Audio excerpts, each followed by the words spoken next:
Start. फिर 23 तारीख को हम लोग अपने घर में ताला लगा के थे कि इन लोग हम लोग को टार्चर कर रहे थे, हम लोग ताला लगा के थे। और हमारे पास एसडीएम का तहसील दिवस में आर्डर भी है कि कोई बिना पूरी जानकारी के कोई कार्रवाई नहीं होगी। और इन लोग अनुज पाठक, अंकुर पाठक, राहुल ओझा, इन लोग और अधिवक्ता में कौन था, किसी को पहचानती हैं आप? हाँ, एक अधिवक्ता में दीपिका को तो पहचाने हैं और उसके साथ 3 लोग और थी।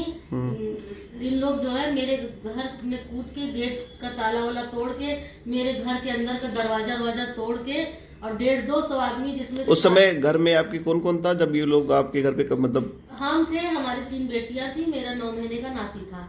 अच्छा।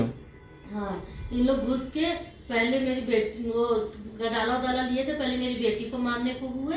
उसके बाद फिर मेरी बेटी किचन में घुस गई।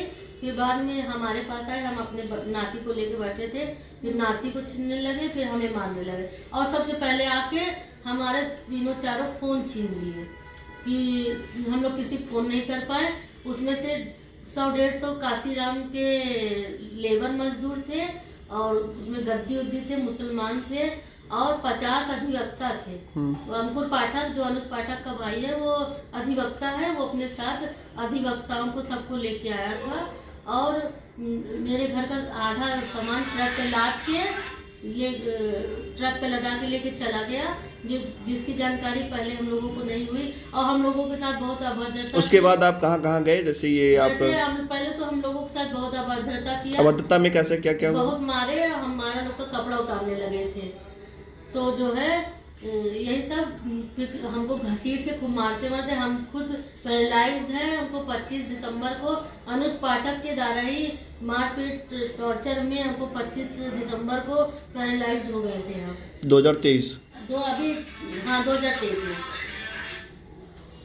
तो फिर उसके बाद इन लोग हमको घसीट के मारते हुए बाहर निकाल दिए। और मेरे मोहल्ले में जो फुटेज है, अगल बगल कैमरा है, कोई फुटेज भी नहीं दे रहा है, सबको अपने उसमें कर फुटेज तो पुलिस प्रशासन मांगेगी इन्वेस्टिगेशन के बाद। हम फिर थाने गए, थाने में एफआईआर वगैरह हुई। हम कई बार गए और वहाँ हमने ये भी कहा कि प्रोटेक्शन हमको दो। वो खुलेआम कह रहा है कि हम तुम लोगों को जिंदा भी जलाते हैं, मुर्दा भी जलाते हैं, तुम लोग को कुछ भी करेंगे। तो वहाँ हम बैठ के इंस्पेक्टर से भी कहे, वहाँ 2 लेडीज पुलिस वाली थी, उन लोगों से भी कहे। ये टार्चर हम लोगों को पुलिस वाली द्वारा भी करवाता था। एक पल्लवी नाम की पुलिस चौकी राजरूपपुर में है, उसको भेजता था, वो भी आके हम लोग को टार्चर करती थी कि अनुज पाठक ने हमको 1 करोड़ 10 लाख का ही मकान बेच दिया, मकान मेरा खाली करो। तो वो हम लोगों लड़कियों के साथ अभद्रता करती थी। तो हम इसीलिए उसको कह देते थे कि भैया हम खाली कर देंगे, 2 दिन में कर देंगे, 4 दिन में कर देंगे, ये उससे हम समय लेते थे। लेकिन उस दिन उसने हम लोगों के साथ बहुत वो किया। वो अपने आप को भू माफिया बताता है, बालू खनन करता है और जो भी है। और वो सचमुच अतीक का आदमी, हमको लगता है कि दूसरा अतीक वही पैदा हुआ है। और उस हमारा थाने में कहीं सुनवाई नहीं। हम कमिश्नर साहब के पास भी गए, कमिश्नर साहब ने धूमनगंज में फोन किया, लेकिन वहाँ पे भी कुछ नहीं हुआ। हम तुरंत गए वहाँ, फिर वहाँ तुरंत अनुज पाठक 50 आदमियों को लेकर चला है, बुला लिया। हमको डराता धमकाता है, सब करता है।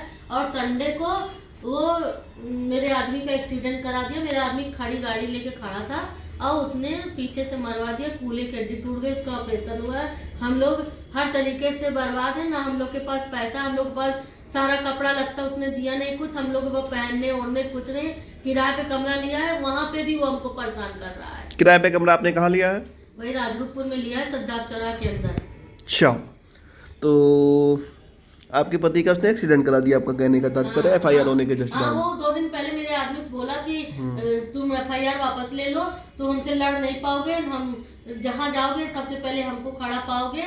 और उसकी 2 दिन के बाद यही बात सच हो गई। हम सिद्धार्थ नाथ के यहाँ भी यही बात बोले थे, वो सर से भी, और हम थाने में भी बोले कि हम लोगों को प्रोटेक्शन दीजिए, हमारे लोग की जान को खतरा है। पर कोई धूमनगंज थाने का हमारे सुनवाई करने में दरवाजे नहीं आया। जब से आप लोग यहाँ हॉस्पिटल में हैं, आनंद हॉस्पिटल में, तब से क्या आप लोग अपने घर जा पाई या नहीं जा पाई? नहीं जा पाए हैं। क्यों नहीं जा पाई? नहीं, इसीलिए नहीं जा पाए क्योंकि वैसे भी हम लोग कहीं भी निकलते हैं तो उसके आदमी 8-10 गाड़ी हम लोग के आगे पीछे लग जाती है।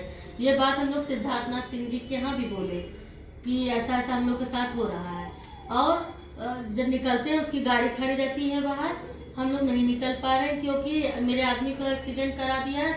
हम लोगों को भी कुछ कर सकता है, वो चैलेंज करता है कि तुम्हारी लड़कियों को हम ऐसा ऐसा करा देंगे और हम साबित करेंगे कि तुम लोग गलत हो, तुम लोग गलत लाइन पे हो, कैरेक्टरलेस हो।